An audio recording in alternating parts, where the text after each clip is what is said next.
This video will provide a brief description of the simulator project that is required for CS480 operating systems. This is not terribly difficult, but it is a non-trivial program. It is at least a few thousand lines of code, and it will be a very good experience for students who are moving on to upper level graduate courses or into industry. This simulator project is kind of a middle ground. There's two ends. One of them is to just not do any coding at all and ask questions about how operating systems works. This isn't very real, and it doesn't really get your fingernails dirty in terms of what's inside an operating system. The alternative is to work with what they call so-called training operating systems like Minix, OS 161, or Nachos or something like that. These are very simplified operating systems, but they are nevertheless operating systems, and they are a lot of coding across a 15-week period.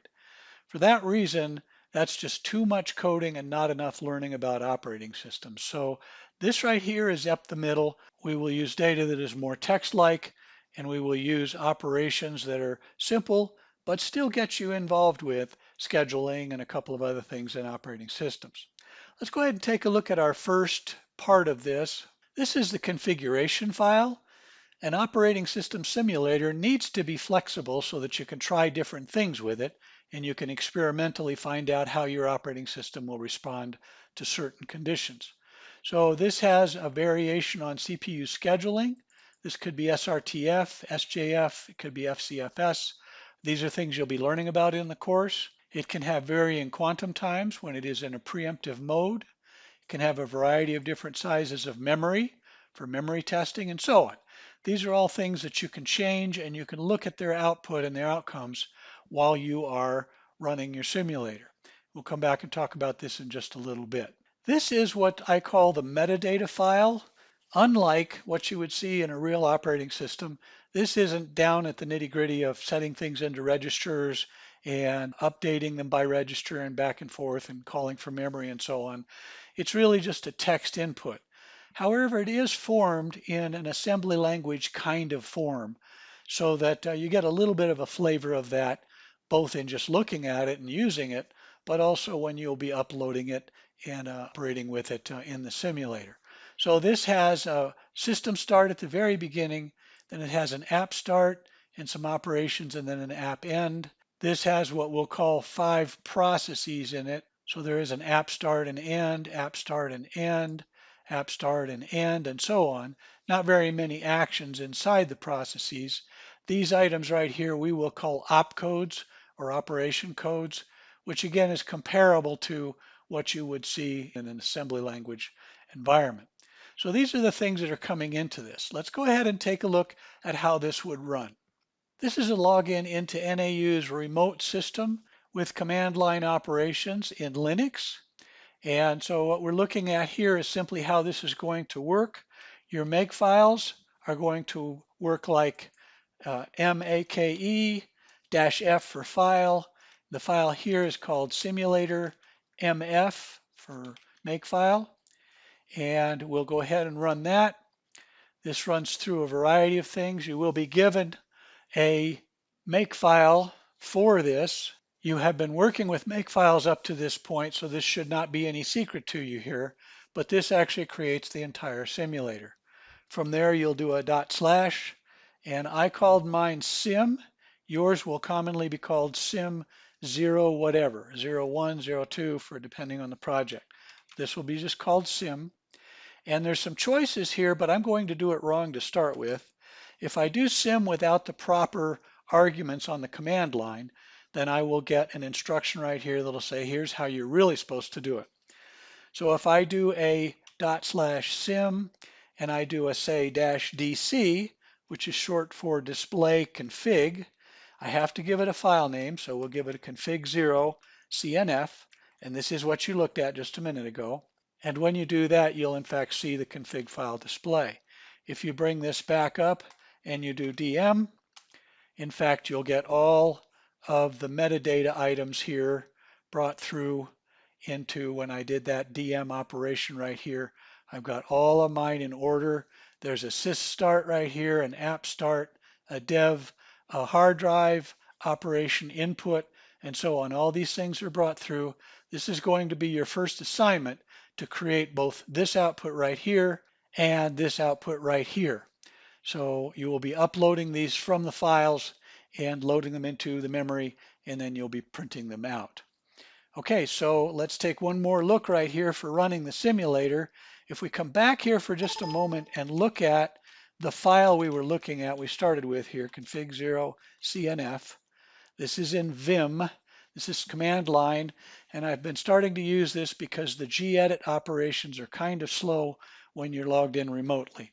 So here's same story here. Now we have an FCFS-N. What that means is first come, first served, non-preemptive. So non-preemptive means the programs are just going to run through their operations and then go on to the next program. We'll go ahead and :Q to get out of here. And then we'll bring this back up to where we were. And this time we will do a RS for Run Simulator. Now what you'll see as this moves along is it's stopping and slowing down. These are times right here as it's running. Some things take longer than others to do, but this is actually timing things out. This took about 15 seconds altogether. This hard drive input operation took about 360 milliseconds. This number is in microseconds. Interesting thing about this is that your operations will be milliseconds. It'll be the first 3 digits, and then the operations of your computer itself that is actually managing things under the hood is in the microsecond part. So this is something to be looking at a little bit later on. Here's one where there was a memory allocate request. It failed, so it caused a segmentation fault and shut down process 1. Okay, and then we went on to this. Now each one of these processes is brought up. The processes will come in as new initially, but then they will be set to ready from new. You'll be learning about this later on. Then a process is selected, and in first come, first serve, it will be the first one. It is selected with 1830 milliseconds, and it runs itself all the way through. Process 1 is selected with 2160 milliseconds, but then it crashes with a failed memory. And then the operation with process 2 starts with 3350 milliseconds and does all these things till it runs out of operations and so on. And so this comes to the end. When the last process is ended, then the system is stopped and the simulation is ended, and then the sim program ends. Okay, the sim program actually encapsulates the other things you can do, such as showing the config file or showing the metadata file. Okay, let's make a little change here. I'm going to go back into Vim here. Config0. I'm going to come over here and I'm going to type I for insert, and I'm going to take FCFS-P, which is now preemptive. All right, and then I'll do a :W for write, Q for quit, come out of that, and we'll just run this thing again. Only now it's going to be doing it in preemptive operations. So it's a lot more exciting this way. Things are happening. We're not having to wait for the various operations to run. So this actually gets the job done a little sooner because they are operating together. This is called multiprocessing or multitasking. So we started again starting in new state. We went to ready state. We went in hard drive input, but now this is multitasking. So hard drive input went off to do its own thing, and the system blocked that input operation. And again, process 1 was now selected with its time. He gets blocked. It turns out we will come to a time where all of them are blocked at the same time. And you'll see this right here. CPU was idle for about 360 milliseconds. And that very first operation, the hard drive input, came back from being done. And that put process 0 back in the game. So he started a CPU process. He's got a quantum timeout. So much of what you'll be doing here, you'll be learning about these items in class, but this is also the operation that you will apply. You will write code to demonstrate what you've been learning in class all the way through. So this is a second operation that was preemptive. Preemptive means a process can be stopped and another process can take over in place of it.